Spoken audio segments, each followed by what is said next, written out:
بسم اللہ الرحمن الرحیم۔ السلام علیکم معزز ناظرین، جب ہم تربوز خریدتے ہیں، مثلا 5 کلو کا ایک دانہ، جب اسے کھاتے ہیں تو پہلے اس کا موٹا چھلکا اتارتے ہیں۔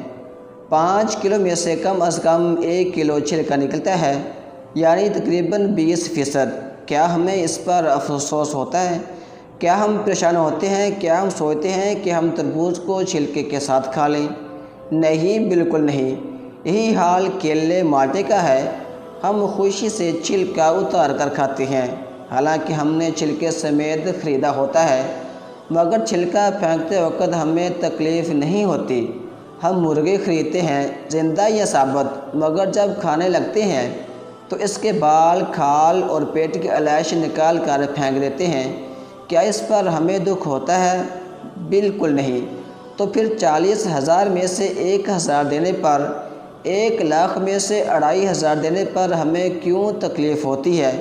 حالانکہ یہ صرف 2.5% بنتا ہے، یعنی 100 روپے میں سے صرف 2.5 روپے۔ یہ تربوز، کیلے، آم اور مالٹے کے چھلکے اور گٹھلی سے کتنا کم ہے؟ تو دوستو، اسے زکوٰۃ فرمایا گیا ہے۔ یہ پاکی ہے، مال بھی پاک، ایمان بھی پاک، دل اور جسم بھی پاک۔ اتنی معمولی رقم، یعنی 40 روپے میں سے صرف 1 روپیہ، اور فائدے کتنے زیادہ، اجر کتنا زیادہ اور برکتیں کتنی زیادہ۔ دوستو، اگر آپ لوگوں کو میری ویڈیو اچھی لگے تو اس کو دوستوں کے ساتھ زیادہ سے زیادہ شیئر کیجیے۔ السلام علیکم۔